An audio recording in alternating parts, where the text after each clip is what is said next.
Hello, good morning সবাইকে। তোমরা সবাই কেমন আছো? আশা করি ভালো আছো। তো মধুস ব্লগে তোমাদের সবাইকে স্বাগত। তো আজকে হলো মঙ্গলবার। তো আজকে খেতে কামলাইব, ক্ষেত লাগাইব। আজকে আমি রান্না বান্না করব, কি মাংস রেডি করলাম। এখানে মাংস রান্না করব আর বেগুন ভাজি করব, ডাল রান্না করব আর মাছ রান্না করবো। মাছ আছে ফ্রিজে, ডাল বসিয়ে দিয়েছি কারেন্টের চুলায়। তো আমি এখন লার্কির উনুনটা জ্বালিয়ে নেব, জ্বালিয়ে রান্না বান্না শুরু করে দেব। তোমরা আমার পাশে থাকো, দেখতে থাকো। তো দেখো, আমি এখন উনুনের জাল ধরিয়ে দিচ্ছি আর এইদিকে মাংসটাও মশলা টশলা দিয়ে রেডি করে রাখছি। এইখানে আমশি ভিজিয়ে রাখলাম, টক ডাল রান্না করব। আর এখানে তো বেগুন ভাজি নিলাম। আর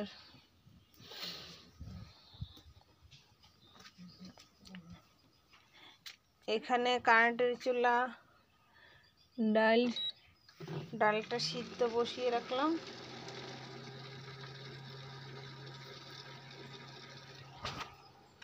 আর শাক রান্না করব, লাল শাক। এখন কড়াইও বসিয়ে দিলাম। মাংসটা মশলা দিয়ে মেখে নিলাম। এখন পেঁয়াজ দিয়ে দিচ্ছি, পেঁয়াজ ভাজা হলে কড়াইতে মাংসটা দিয়ে দেব। দেখো, মাংস ভাজা হইতেছে। মাংস বসিয়ে দিলাম, ভাজা হইতেছে, কি সুন্দর উনুনটা জ্বলছে। এই দেখো, ডাল সাম্বার দিয়ে দিলাম। এখন একটু সিদ্ধ হইলে নামিয়ে নেব। আর এই দিকে দেখো, জবা কি খাচ্ছে, চিপস খাচ্ছে। আর কাকিমা এদিকে শাক বাচ্ছে, তিতির ডুগা। মাংস রান্না হয়ে গেছে। তো মাংসটা নামিয়ে নিলাম, মানে ডালটাও নামিয়ে নিম, তারপরে বাইগন দিয়ে ভাজা করলাম, তারপরে শাক রান্নাম, তারপরে ভাত রান্নাম। দেখো, এদিকে বেগুন ভাজি বসিয়ে দিলাম।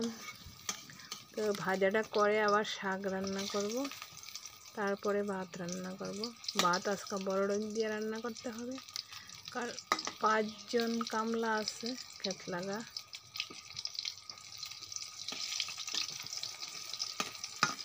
আজকা ক্ষেত লাগাই সারলে ক্ষেত লাগানি এই বছরে, মানে এবারের লেগে শেষ কমপ্লিট হয়ে যাবে। লাল লাল করে বেগুন ভাজা হয়ে গেছে, বেগুন ভাজা, বেগুন ভাজা। দেখো, আজকে কত বড় ডেকে ভাত বয়েছে। ক্ষেত কামলা খাইব, দিকে বড় 3 পোলা ডেক বয়েছে। হ্যাঁ।